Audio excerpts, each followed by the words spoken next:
Pamilya ng superstar na si Nora Honor nilinaw ang tunay na dahilan ng pagpanaw ng aktres.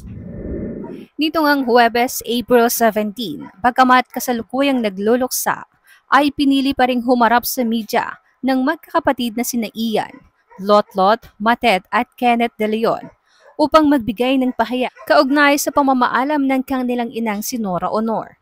Si Ian De Leon ang nagsilbing spokesperson ng kanilang pamilya na siyang tanging biological child ni Ate Guy sa dati niyang asawa na si Christopher De Leon.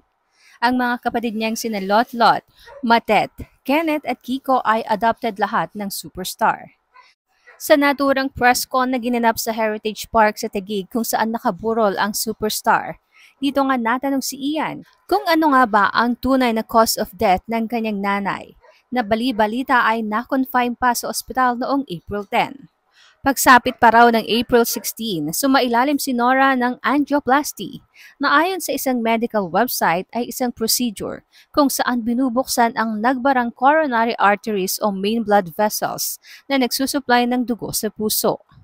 Mayroon ding lumabas na balita na nagkaroon ng chronic obstructive pulmonary disease si Ate Guy na siya ring naging sakit noon ng namayapang king of comedy na si Dolphy. Ayon kay Ian, hindi totoo ang bali-balita na namatay si Ate Guy habang inooperahan sa ospital. She did not. She was being operated on and after that, she had a hard time breathing. And eventually, all things went downhill from there. And that's why they had to do another procedure after that. Maliban sa paglilinaw ni Ian sa tunay na cause of death ng kanyang ina ay nagpasalamat din siya sa lahat ng mga nagmamahal kay Ate Guy. Unang-una po sa lahat, maraming salamat po sa mga nagmahal, naniwala at sumuporta sa aming nag-iisang ina.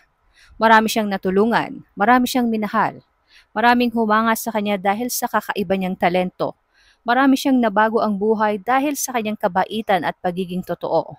Walang kaplastikan, walang kahit anong negative na ipinakita.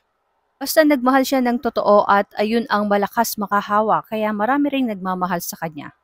Hindi po natin maiiwasan ang mga pangyayari sa buhay. May mga plano ang Diyos. May magaganda pa siyang plano na kailangan nating maniwala at manampalataya sa Kanya. Sa aming pamilya and behalf of my siblings, my family, my children, and my wife, maraming salamat po sa inyong lahat. Sa mga nandito na at may mga planong pumunta dito at hindi makapunta, basta alam po namin na nandyan kayo na sumusuporta at nagmamahal sa aming ina. Kasunod nito ay binasa ni Ian ang official statement ng kanilang pamilya hinggil sa pagpanaw ng national artist. May gusto lang po akong basahin sa inyo. Ito po ay galing sa aming puso. Thank you for honoring her life, her work, and the lasting mark she leaves behind. With love and heartfelt thanks for us, her children, her family, and her friends. Yung mga naiwan niya sa aming alaala, aral ay hindi mamamatay iyon habang buhay naming dadalhin. Yung mga aral na ibinigay niya sa amin ay makakarating sa mga anak namin, mga apo namin. Yung mga aral na iyon ay walang iba kundi ang maniwala sa Panginoon. Lumapit lang sa Kanya kahit anong pagsubok ang dumating sa buhay. Kailangan lang nating maging matatag para sa mga mahal natin sa buhay. Marami kaming pinagdaanan ngunit naging matatag kami dahil nakita naming naging matatag siya, hindi lang sa sarili niya kundi para sa amin. Kaya naman sa mga nagmamahal at sumusuporta sa Kanya, nagmamalasakit at nakakaintindi sa amin, maraming salamat po mula sa puso ko at sa mga kapatid ko. Nakita namin yung buhay niya, nakita nating lahat kung paano siya namuhay sa harapan ng masa, ng media, ng entertainment industry.